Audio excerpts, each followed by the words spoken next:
Okay, well, thank you very much. Can you hear me?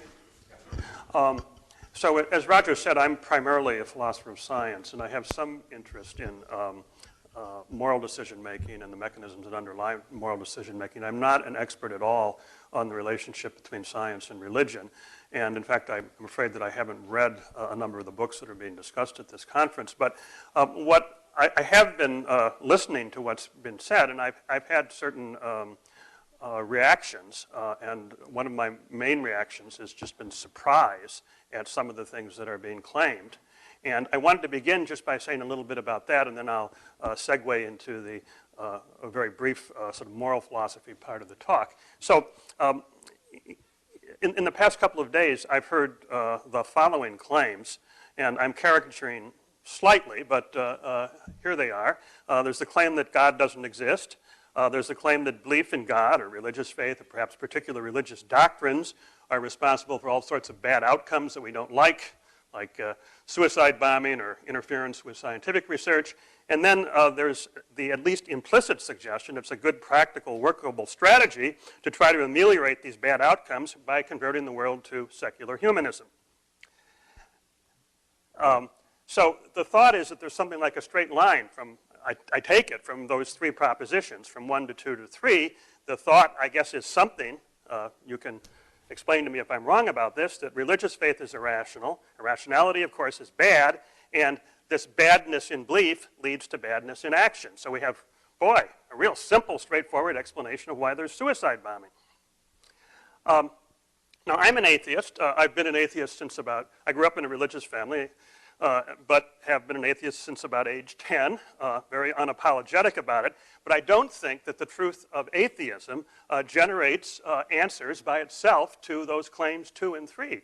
Instead, very specific empirical evidence is required. Now, about 2, the claim that religious faith or particular religious doctrines lead to the various bad outcomes that we've been talking about.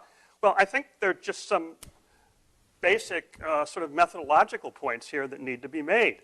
I think, this is one of the things that frankly surprises me about this conference, is that you should bring to claims like 2 the ordinary scientific standards of evidence and assessment that you would insist on in other contexts. And I'm afraid I haven't seen much of that at this conference. A general point is, I think if you have something that is varying, like the incidence of suicide bombing, 50 years ago, 20 years ago, there was relatively little suicide bombing. 100 years ago, I suppose, though I'm not very informed about this, I would assume less. You can't, I think, very adequately explain this variation in incidence by appealing to something that's constant, like the content of the Quran. And I don't think either it's a very good explanation. It isn't something that would be accepted by any very thoughtful social scientist, simply to appeal to what the bombers themselves say. You've got to find factors that co-vary with those who are or are not suicide bombers, and you need to formulate and exclude alternative hypotheses. So it's not good enough just to have the hypothesis that, say, the content of the Quran is responsible for suicide bombing and pile up all sorts of evidence, say by quoting the Quran and quoting the suicide bombers themselves, in support of this. You need to think about what the alternative explanations would be, and you need to systematically exclude these. Now, I'm not very far from being an expert, of course, on suicide bombing, but my intuition would be that all sorts of local factors, facts about particular political actors, particular historical contingent events, are going to be better explanatory variables than just appealing to the content of these people's religious faith. And I would assume that the same thing is true for the rise of the Christian right. There's no question that we're undergoing throughout the world what looks like a sort of rise in religious fundamentalism. There's no question that it's disturbing, alarming, etc. But I think that what we need to do is to try to understand the particular social and economic and political factors that are responsible for this. We need to understand the choices that various opportunistic political figures have made to encourage this sort of thing. And I think that's a better strategy for really understanding what's going on and effectively dealing with it than simply sort of fulminating against religion in general. So what about 3? Just to remind you, 3 is it's a good strategy to try to ameliorate these bad outcomes we don't like by converting the world to secular humanism. Well, I have a couple of things to say about this. First of all, good luck. There's, like, what planet are you guys living on? This just isn't going to happen. And secondly, there's an empirical assumption here, and the empirical assumption is that the secular behave better than the religious. And as far as I know, there's no serious evidence for this claim. For all of the bad things that come out of religion, one can cite on the other side Hitler, Stalin, Mao, Pol Pot, etc. These were secular regimes. They also did terrible things. I've heard it claimed at this conference that nothing good or morally worthwhile has come out of religion.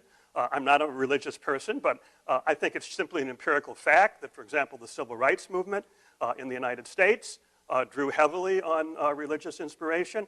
If you look at the history of the abolitionist movement, both in the United States and in Britain, you'll find religious figures and religious arguments figuring centrally in that. So that's just an empirical fact.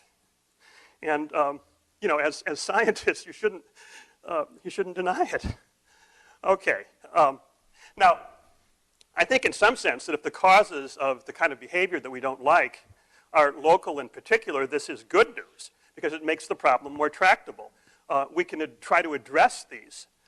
We can't, if the solution to the problem requires that we somehow engineer the end of religion, I don't think that, I think the situation genuinely is pretty hopeless. So I hope that absolutely isn't true. In general, I think a better strategy for trying to deal with the issues, the sort of political and moral fallout of religious belief, political and moral fallout that we don't like, a better strategy is to try to better understand the psychological mechanism that underlie admirable and immoral behavior, and which I would assume are shared alike by both believers and the secular. So that's the first part of my talk, and I'm sorry if I sounded a little polemical, but I really do think that the importance of approaching these questions about, it's one thing to argue about the existence of God. People make all sorts of a priori philosophical arguments one way or the other about that. But when you come to these questions that I called 2 and 3, these are empirical questions, and they have to be addressed in a responsible empirical way. Okay, so in the second part, good without God, can we be good without God? Again, I would emphasize this is an empirical issue, can't be resolved a priori or by intuition, but I do think there are grounds for cautious optimism.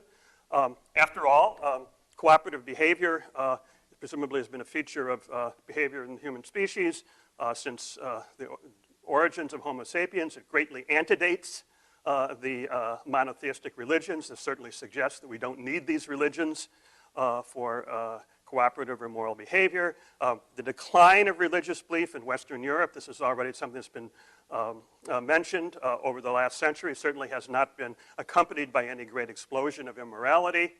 Again, this is grounds for cautious optimism. There's a long philosophical tradition of putting morality on a non-religious basis. Just in the early modern period, you have Hobbes, you have Kant, sort of, although people argue that really Kant is just, the categorical imperative and so on is really just a certain set of Protestant religious ideas redescribed in another kind of language. But you also have figures like Mill and Rawls, who are certainly secular. So there's a long-standing, sustained intellectual attempt to put morality on a secular, non-religious basis. And I think there's some, although philosophers like to focus, perhaps understandably enough, on the points at which the moral recommendations of these different approaches diverge from one another. I think if you look at the larger picture, you see a great deal of convergence on what's recommended.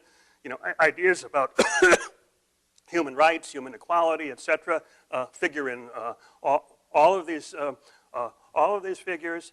I think the weakness of conventional moral philosophy, including these great historical figures, is the absence of any convincing motivational story or realistic psychology to go along with the normative pronouncements that they make. So, Kant suggests, for example, that you should, the only action, or at least the kind of action that has greatest moral worth, is action done for the sake of the moral law in itself. Very unclear what this means. What does this really translate into in terms of facts about human motivation? A certain kind of utilitarian suggests that we should be unconditionally altruistic all the time and act directly for the greatest good of the greatest number. It seems dubious that actual real-life human beings have any such motivation. So I think what's missing in the traditional approach is, as I say, a realistic psychology, and I think this is one of the points at which empirical information and informed empirical investigation about morality can really be quite helpful.